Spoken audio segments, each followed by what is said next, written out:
네, 안녕하세요. 발달심리 3주차 강의입니다. 한 주 동안 잘 지내셨나요? 한 주 동안 이제 저는 3주차부터는 직접 광운대에 가서 여러분들하고 강의실에서 만나서 강의를 할 수 있을 줄 알았는데 아무래도 아직은 코로나가 종식되기 전이기 때문에 2주 정도 더 온라인 강의를 연장하게 되었다는 소식을 접해서 3주차 강의도 온라인으로 실시를 하게 되었습니다. 아무래도 온라인 강의는 조금 집중이 떨어질 수도 있고 불편한 부분이 있을 수 있는데요. 이 이론이 이제 기초가 되는 이론들이기 때문에 집중해서 잘 들어주셨으면 좋겠습니다.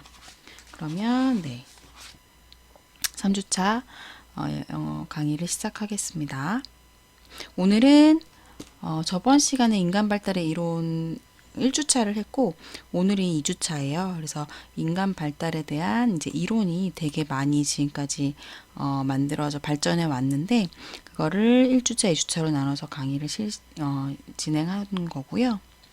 보시면 오늘은 사실 이론이 되게 많아요. 네. 오늘 큰 카테고리로는 학습 이론이 있고요. 인본주의 이론이 있고요. 동물 행동학적 이론, 생태학적 이론 이렇게 큰 카테고리로는 4가지의 이론으로 구성이 됩니다. 학습 이론은 3가지예요. 파블로프 고전적 조건 형성 이론, 스키너 조작적 조건 형성 이론. 저는 사실 여기가 항상 헷갈려요. 맨날 조작적 조건 형성인데 조건적 조건 형성이라고 자꾸 헷갈려서 말을 잘못하기도 하고. 근데 이제 이거를 잘 구분을 하세요. 파블로프의 고전적 조건 형성 이론, 스키너의 조작적 조건 형성 이론. 그다음에 반두라의 인지적 학습 이론 이렇게 들어갈 거고요. 그다음에 인본주의 이론은 메슬로우랑 로저스 두 분의 이론을 이제 소개를 할 겁니다. 메슬로우의 욕구 위계 이론은 많이 들어보셨죠? 메슬로우의 욕구 위계 이론 그리고 로저스의 인간 중심 이론. 인간 중심 이론은 상담에서 우리가 필수적으로 배우게 되는 그런 이론입니다. 그리고 제가 뭔가 이상하다 싶어서 잠깐 찾아봤는데 여기 빠졌어요. 인지적 학습이 이론 제가 2글자를 빼먹었네요. 인지적 사회 학습 이론입니다. 뒤에는 아마 맞게 되어 있을 거예요. 그 다음에 동물 행동학적 이론으로는 로렌츠의 각인 이론, 볼비의 애착 이론, 윌슨의 사회 생물학 이론 이렇게 배우게 될 거고요. 그리고 마지막으로 4번째로는 생태학적 이론이에요. 생태학적 이론은 이제 이거 이 사람 이름이 너무 어려운 것 같아요. 브론펜 브레너의 생태학적 체계 이론 그리고 엘더의 생애 이론 이렇게 배우도록 하겠습니다. 그러면 이제 그 다음으로 넘어와서요. 2주차 복습 이렇게 되어 있어요. 그래서 이거는 아주 간단하게 그냥 제목만 보고 넘어갈 건데 2주차에 배웠던 인간 발달의 이론을 기억하시는지 점검만 하고 넘어갈게요. 2주차에는 크게 3가지 이론에 대해서 이제 카테고리로 배웠습니다. 첫 번째는 정신분석 이론 배웠고요. 두 번째는 인지발달 이론 배웠고요. 세 번째는 성숙 이론을 배웠어요. 정신분석 이론은 2가지였죠. 프로이트의 심리성적 이론과 에릭슨의 심리사회적 이론 배웠고 발달 단계별로 나누어서 배웠던 거 기억하실 거예요. 인지발달 이론은 피아제의 인지발달 이론 기억나시나요? 그리고 사람과 컴퓨터를 비교했던 정보처리 이론, 그리고 어떤 소속해 있는 문화를 강조했던 비고츠키의 사회문화적 인지 이론 이렇게 배웠었어요. 그리고 마지막으로 성숙 이론은 게젤의 성숙 이론과 몬테소리의 민감기 이론 이렇게 2가지를 배웠습니다. 그래서 이거는 여러분들 저번 시간에 배운 거 한번 기억을 되살려 보시라고 슬라이드를 구성해 봤고요. 그러면 이번 주 강의를 본격적으로 시작을 해보도록 하겠습니다. 네, 첫 번째 영상은 학습 이론에 대해서 영상을 제가 만들었고요. 학습 이론은 아까 몇 가지였죠? 오늘 배우는 거 세 가지. 네. 학습 이론은 아동이 발달하는 거에 있어서 어떤 생물학적인 요인보다는 환경적인 요인을 강조를 합니다. 환경적으로 어떤 자극이 아동에게 이제 가해지는지에 따라서 발달이 다르게 된다는, 그러니까 환경의 역할을 매우 이제 강조를 하고 있는 그런 이론이에요. 그래서 학습 경험이라는 거는 이 학습 이론가들은 학습 경험이라는 것 자체를 인간 발달에서 변화를 만들어내는 근원이다, 이렇게 얘기를 했고요. 그래서 환경을 이제 다르게 구성함으로써 학습 경험을 만들어낼 수 있다라고 하는 거죠. 그래서 이제 이 학습 이론가들은 직접 관찰을 하거나 측정할 수 있는 행동을 연구해야 한다. 그게 발달 연구에서 중요하다. 그래서 이 이론을 행동을 강조했기 때문에 학습 이론이라고도 하지만 행동주의 이론이라고 부르기도 합니다. 그리고 우리가 지난 시간에 배웠던 몇몇 이론에서는 발달 단계를 설정했잖아요. 무슨 기 이런 식으로. 네, 기억나시나요? 프로이트도 발달 단계 설정했었고요. 에릭슨도 그렇게 해서 이제 여러분들이 공부하셨을 텐데, 여기 학습 이론에서는 단계를 설정하지는 않습니다. 네. 그리고 자극과, 자극이라는 건 아무래도 환경에서 주어지는 거겠죠. 아까 환경 요인을 강조한다고 했는데, 자극과 그에 대한 반응, 이 두 개의 관계를 연구하는 그게 주된 이제 학습 이론의 연구 주제입니다. 오늘 배울 학습 이론 세 가지는 파블로프의 고전적 조건 형성 이론, 스키너의 조작적 조건 형성 이론, 반두라의 인지적 사회 학습 이론 세 가지를 배우게 되실 거예요. 네. 넘어갈게요. 먼저 파블로프부터 볼까요? 네. 여기 계시는 이제 학자분이 파블로프입니다. 수염이 되게 멋있는 것 같아요. 네. 파블로프의 고전적 조건 형성 이론은 사실 아마 워낙 유명하기 때문에 이미 들으신 분들도 많을 것 같아요. 근데 이게 항상 좀 헷갈리죠. 말이 좀 막 어려운 말은 아닌데 말이 좀 헷갈려요. 설명을 드려보면 이제 일단 고전적 조건 반사와 고전적 조건 형성에 대해서 이제 주요한 개념입니다. 여기서 보면 이제 개가 한 마리 있는데 이 실험은 워낙 유명하죠. 이제 원래 개는 먹이, 고기 같은 거, 그럼 요즘 개들은 사료일 수 있겠는데 어떤 고기나 음식 이런 걸 보면 무조건적으로 이제 생물학적으로 이런 반응이 일어나죠. 침샘 분비라는.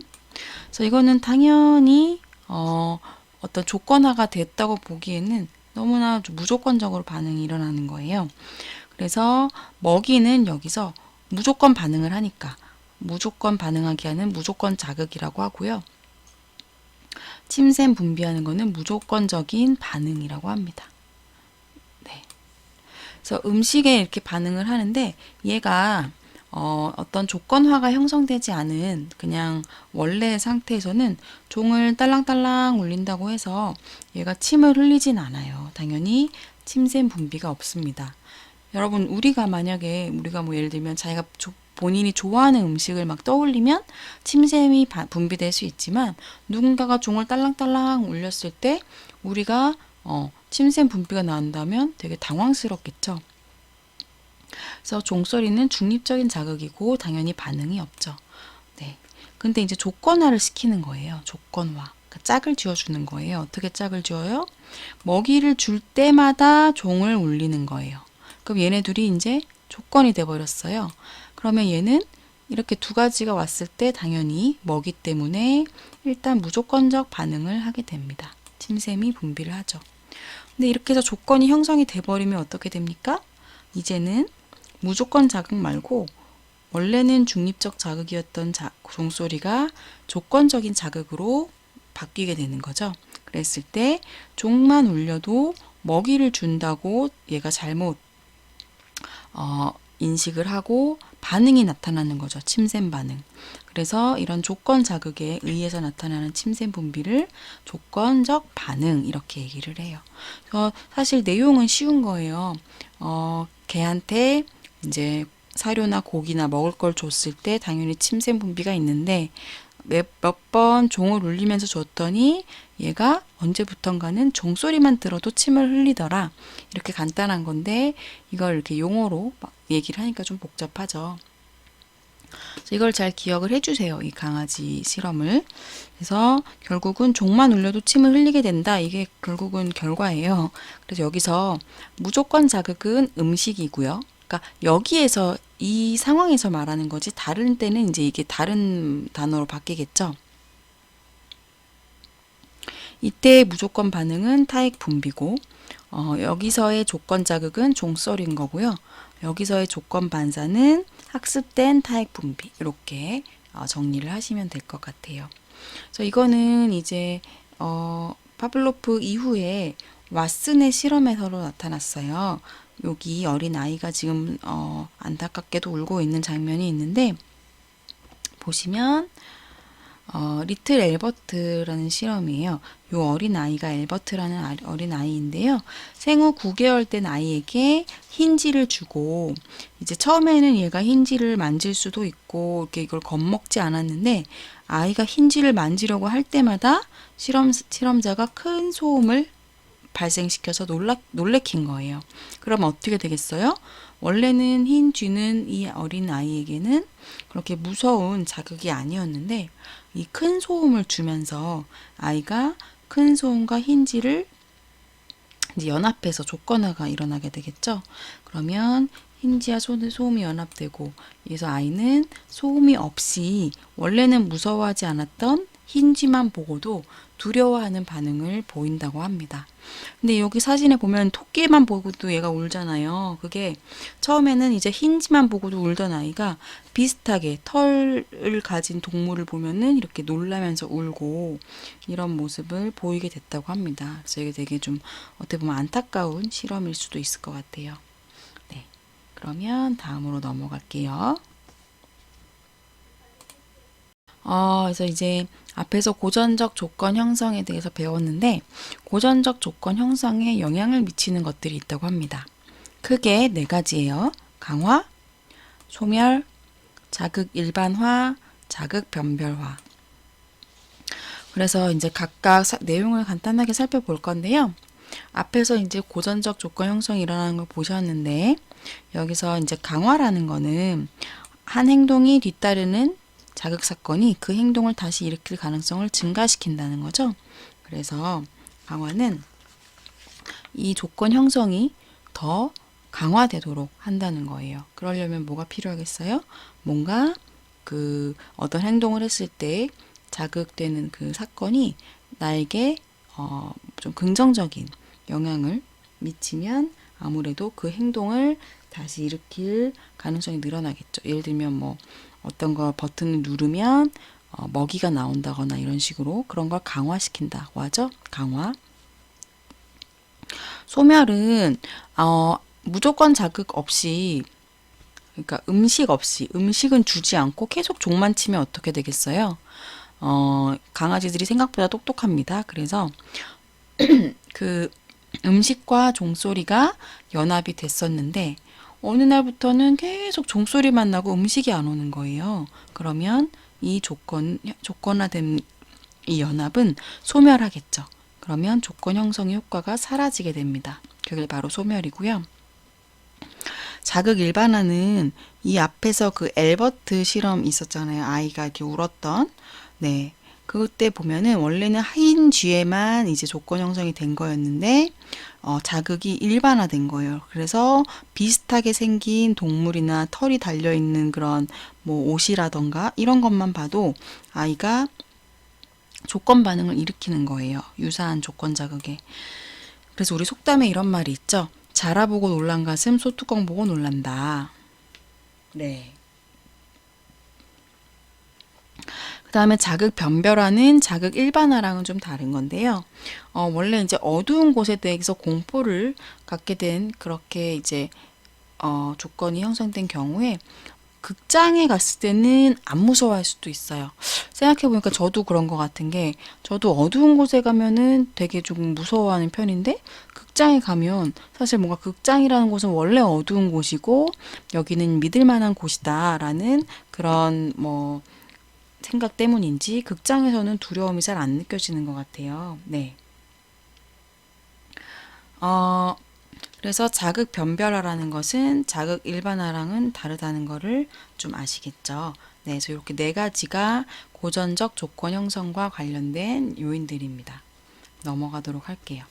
그럼 앞에서 이제 우리가 파블로프의 고전적 조건 형성 이론에 대해서 살펴봤고, 이제 두 번째 학습 이론을 배울 건데요. 두 번째 학습 이론의 그 학자분은 스키너예요, 스키너. 스키너도 많이 들어보셨을 거예요. 네. 조작적 조건 형성은 네, 어떤 거냐면 자극과 반응이 연결되는 방법에 대한 얘기를 하는 거예요. 네, 그거는 이제 앞에서 고전적 조건 형성하고도 같은 얘기죠. 앞에서도 자극과 반응이 어떻게 연결되는지를 보긴 했었어요. 근데 앞에 거 그 고전적인 조건 형성 이론과는 조작적 조건 형성 이론은 좀 달라요. 여기서는 어떻게 얘기를 하냐면 인간의 행동은 꼭 인간뿐만 아니라 이제 동물도 포함될 텐데 행동은 그 행동으로 인한 결과에 의해서 결정된다는 거예요. 즉 아이가 어떤 행동을 했을 때 칭찬받거나 강화를 받으면 뭐 뭔가를 했을 때 막 칭찬받거나 우리가 토큰을 주거나 이러면 발생을 할 확률이 증가하게 되죠. 하지만 어떤 행동을 했을 때 꾸중을 듣거나 벌을 서거나 이렇게 되면 감소를 할 수 있겠죠. 저희 어렸을 때는 아니지만 뭐 초등학교 때, 중학교 때 이렇게 떠들면은 손 들고 서 있기도 하고 뒤에 나가 서 있기도 하고 뭐 이렇게 했었던 것 같은데 아무래도 그렇게 처벌을 받으면 그 행동이 당분간은 좀 감소를 했던 것 같아요. 근데 또 이제 얼마 지나면 잊어먹고 다시 하기도 하는데 그래서 스키너가 이제 여기서 습관이라고 하는 거는 우리가 습관이란 말 되게 많이 쓰잖아요. 이미 갖고 있는 습관도 사람들 다 이제 여러 가지가 있고요. 이 습관이 조작적인 조건 형성의 결과라고 이제 스키너는 이야기를 합니다. 그래서 이 스키너는 인간의 내면적인 요인보다 바깥에서 오는 자극으로 인해서 발달을 한다라고 이야기를 해요. 내면적인 요인은 어떤 게 있습니까? 본능, 욕구, 생물학적 성숙과 같은 내적 요인보다는 강화인, 처벌인 같은 외부 자극에 의해서 아동이 발달한다 입니다. 그러면 다음으로 넘어가도록 할게요. 이제 조작적 조건 형성의 이론에 대해서 좀 더 주된 내용을 살펴보면요. 이제 스키너는 인간의 행동을 두 가지로 이제 본 거예요. 하나는 반응적 행동이다. 그리고 또 하나는 조작적 행동이다. 그래서 이제 반응적 행동이라는 거는 되게 단순한 행동들, 그냥 반사적으로 나타나는 행동들을 반응적 행동이라고 합니다. 유기체가 보이는 단순한 반사. 이런 뭐 예를 들면 무릎을 이렇게 여러분 무릎 치는 장난 죄송해요. 많이 해보셨죠? 이렇게 딱 반사하는 그런 반응들도 반응적 행동에 포함되는 거죠. 그리고 뭐 고기나 음식을 봤을 때 침샘이 이렇게 반응을 한다. 이런 것도 반응적 행동에 들어가겠죠. 그래서 이런 것들은 자극이 있다 없다에 따라서 반응이 일어나게 됩니다. 그거보다는 이제 조금 복잡한 그런 과정을 통한 행동을 조작적인 행동이라고 하는데요. 인간 행동의 대부분은 사실 단순하지가 않잖아요. 그러다 보니까 인간 행동의 대부분을 조작적 행동이라고 하고요. 행동의 결과에 의해서 통제가 된다. 이건 무슨 말이냐면 어떤 행동을 했을 때 좋은 결과가 나타나면 그 행동을 더 하게 되고 더 안 좋은 결과가 나타나면 그 행동을 안 하게 되겠죠. 그래서 행동의 결과에 의해서 통제가 된다고 합니다. 그래서 스키너는 그 파블로프가 이야기한 고전적 조건 형성이 인간의 어떤 행동들을 설명을 할 수는 있어요. 하지만 인간의 행동은 그렇게 단순하지가 않다는 거죠. 그래서 복잡한 행동을 설명하기 위해서는 조작적 조건 형성이 더 적합하다라고 이야기를 했어요. 그래서 이 두 가지는 이렇게 차이가 좀 있습니다. 고전적인 조건 형성은 어떤 자극이 이렇게 들어오냐에 따라서 반응이 유발되는 거죠. 그래서 무조건적 자극이나 조건 자극의 반응들이 일어나게 되는데, 조작적 조건 형성은 자극 때문에 반응이 일어나는 것이 아니라 어떤 결과가 있을 거다라는 예측으로 우리가 어떤 행동을 하는 거죠. 그래서 어떤 그 행동에 따라서 결과가 나타나는 거예요. 그래서 반응이 자극을 유도하게 되는 거예요. 서로 약간 좀 반대되는 그런 과정이라고 생각을 하시면 될 것 같아요. 이 차이는 어떤 건지 아시겠죠? 네, 그러면 넘어가도록 할게요. 뒤에 내용을 보시면 조금 더 이해가 되실 거예요. 그래서 이제 여기는 강화인이라는 개념이 이제 중요하게 나오고요. 또 이제 소멸과 처벌이라는 개념도 중요하게 나옵니다. 그래서 강화인이라는 거는 어떤 행동을 할 때 그 행동을 또 할 확률이 올라가게 만드는 거를 강화인이라고 해요. 그래서 강화인은 두 가지로 나뉩니다. 긍정적인 강화인, 부정적인 강화인. 근데 이거는 어떤 강화인이, 그러니까 예를 들면 누군가가 저한테 뭐 제가 설거지를 할 때마다 뭐 사탕을 줬다. 이렇게 할 수가 있고, 만약에 제가 사탕을 좋아한다면요. 그리고 어떤 사람이 제가 설거지를 할 때마다 10초 동안 소음을 들려줬다. 되게 시끄러운 소음, 듣고 싶지 않은 소음. 이렇게 했을 때 어떤 게 긍정적 강화인이고 어떤 게 부정적 강화인일까요? 이제 딱 들었을 때는 그럼 사탕을 준 게 긍정적 강화인이고 그 시끄러운 소음을 준 게 부정적 강화인 아닙니까? 이렇게 얘기할 수 있는데, 네, 그렇게 헷갈리실 수가 있어요. 근데 이거는 헷갈리시면 안 되는 게, 강화인이라는 거는 둘 다 똑같이 긍정이든 부정이든 다시 발생할 확률을 증가시킨다는 건 똑같아요. 그래서 이거를 아마 이제 파지티브, 네거티브라는 거를 아마 해석을 긍정적, 부정적이라고 하다 보니까 헷갈리시는 것 같은데, 파지티브 강화인이라는 거는 이거를 플러스 했을 경우, 그러니까 얘를 줬을 때, 제시했을 때 다시 발생할 확률을 증가시키는 거고요. 부정적 강화인이라는 거는 마이너스로 생각하면 더 이해가 될 것 같아요. 이걸 뺐을 때, 강화인을 뺐을 때 다시 발생할 확률이 증가되는 거. 그래서 예를 들면 긍정적 강화인은 이걸 했을 때 다시 발생할 확률을 증가시키는 거죠. 그래서 방 청소를 했을 때 용돈을 주거나 칭찬을 하면 아이가 다시 방 청소를 할 확률이 올라가겠죠. 이런 게 긍정적 강화인이에요. 그리고 부정적 강화인은 네, 좀 징그러운 얘기긴 하지만 다리에 박힌 파편을 제거하는 거. 예, 이걸 제거를 하는 거는 빼내니까 고통이 줄어들겠죠. 그러다 보니까 이거를 되게 이걸 빼는 활동을 다시 할 확률을 증가시키게 되겠죠. 그래서 파편을 철회시키는 거죠. 그래서 결과적으로는 둘 다 확률을 높이는 거예요. 근데 뭔가를 했을 때 확률이 올라가느냐, 뭔가를 뺐을 때 확률이 올라가느냐, 이렇게 두 가지로 기억을 하셔야 헷갈리지 않으실 수 있어요.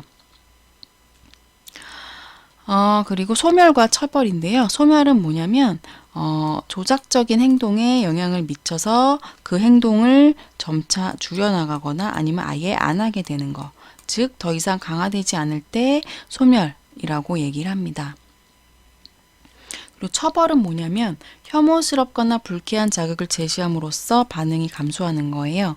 그래서 아까 제가 설거지를 했을 때 소음을 들려준다라고 했을 때 그거는 그냥 언뜻 들었을 때는 부정적 강화인인가? 라고 생각할 수도 있지만 그게 아니라 처벌이라고 보시면 돼요.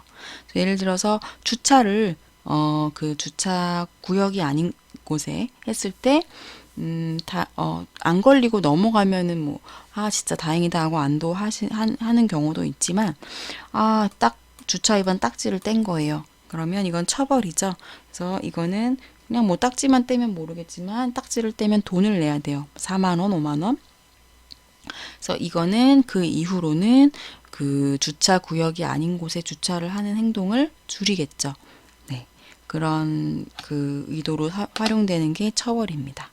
그래서 여기서 주요 개념들을 이렇게 이해하고 넘어가시면 좋을 것 같아요.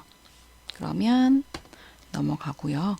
그러면 이제 세 번째 학습 이론을 배울 거예요. 세 번째 학습 이론의 학자는 반두라입니다. 반두라. 여기 사진 넣어놨고요. 그래서 이제 앞에서 그 파블로프랑 스키너는 자극과 반응, 이렇게 이런 그 주위의 환경이 인간에게 어떤 자극을 줘서 발달하는 거에 대해서 주로 이야기를 많이 했어요. 그런데 이제 반두라는 이런 앞에서 얘기했던 행동이나 환경뿐만 아니라 인지도 인간 발달에 있어서 중요한 요인을 미친다라고 이야기를 했고요.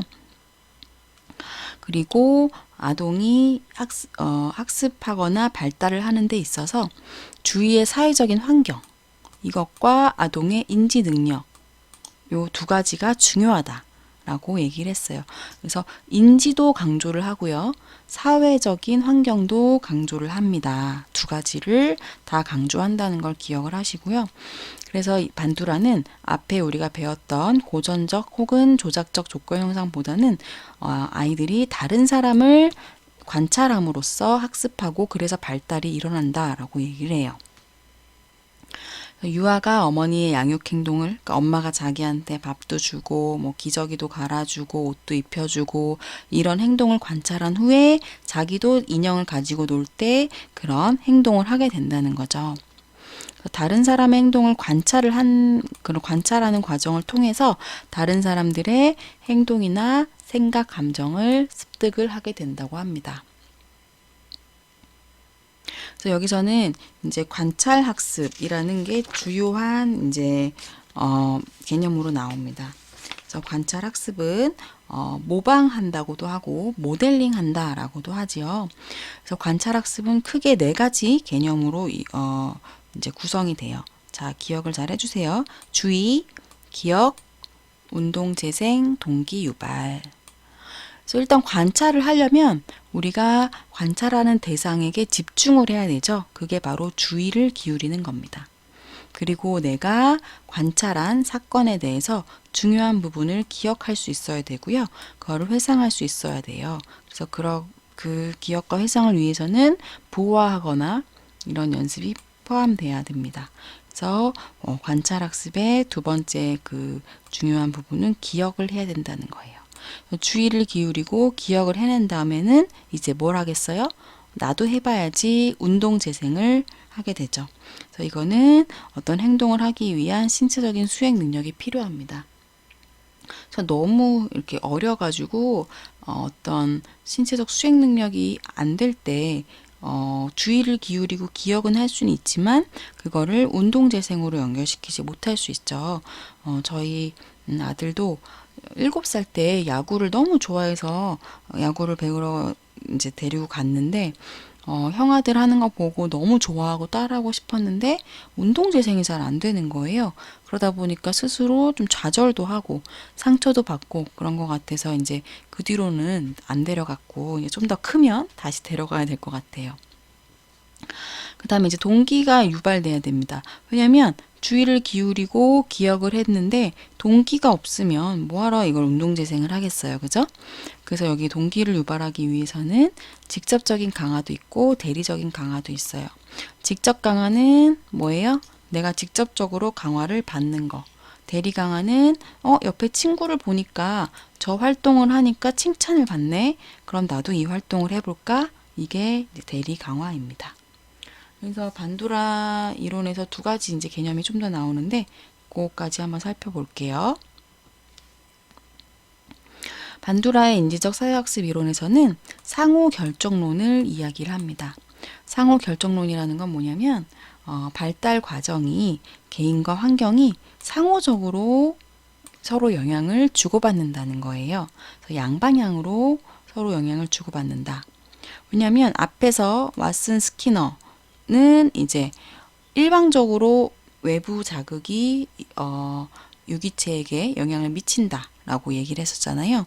근데 이제 반두라의 인지적 사회학습 이론에서는 행동, 개인, 환경이 서로 상호적으로 영향을 미친다라고 이야기를 하고요. 그래서 각각 살펴보면 여기서의 개인이라는 것은 개인의 인지 능력, 신체적 특성, 성격, 신념, 태도 이런 것들인데 개인의 인지 능력에 따라서 어떤 행동을 할 수 있을 수도 있고 못할 수도 있죠. 어떤 성격에 따라서도 행동에 영향을 미칠 수 있고요. 그때 이제 행동은 신체적 반응, 사회적 상호작용, 언어 이런 것들로 이제 이루어져 있는데 행동이 내가 어떤 신체적으로 반응을 하냐에 따라서 내 주위의 환경에 영향을 미칠 수 있죠. 내가 공격적인 행동을 하면 주위 환경 사람들이 나를 싫어하게 될 수도 있는 거예요. 그리고 환경은 물리적인 환경도 있을 수 있지만 가족이나 친구, 이런 인간관계, 그리고 사회적 환경도 포함이 됩니다. 그래서 환경도 개인에게 영향을 주기도 하고 어떤 개인의 행동에 영향을 주기도 하는 거죠. 그래서 이 세 가지가 상호 결정론, 양방향적으로 영향을 준다라는 거를 알고 계시면 될 것 같고요. 그리고 세 번째는 자기 효능감이에요. 자기 효능감이라는 건 뭐냐면, 나는 저거 할 수 있을 것 같아. 난 저걸 잘할 수 있을 것 같아. 이렇게 믿는 거예요. 내가 어떤 일을 잘 해낼 수 있을 것 같아. 예를 들면 여러분이 이 발달심리 과목을 수강하시는 것도 나는 발달심리 과목을 전혀 수강해도 못할 것 같아 라고 했다면 수강 신청을 안 하셨겠죠. 하지만 내가 발달심리 과목을 수강을 열심히 하면 잘 해낼 수 있고 학점도 잘 받을 수 있을 거야 라고 믿으신다면 이제 수강 신청을 하셨을 거예요. 그런 게 이제 효능감이라는 건데요. 이 효능감이 어떤 행동을 내가 따라서 관찰하고 모방할지를 결정하는 데 도움이 된다는 거죠. 왜냐하면 내가 할 수 있을 것 같은 활동은 모방을 하는데 내가 할 수 없을 것 같은 활동은 회피를 하게 됩니다. 그래서 자기 효능감이 여기서 또 중요한 개념으로 이야기가 됩니다. 그래서 아이들을 지도하실 때 자기 효능감을 높여주시는 게 되게 중요하겠죠. 회피를 하게 되면 심리적으로 이제 부적응적인 상황, 증상들이 많이 나타나게 되는 거는 이제 상담 이론에서 배우시게 될 거고요. 네. 그러면 여기까지 학습 이론은 마무리를 하고요. 두 번째 영상부터는 매슬로우랑 로저스의 인본주의 이론 다시 찾아뵙고 얘기를 드리도록 할게요.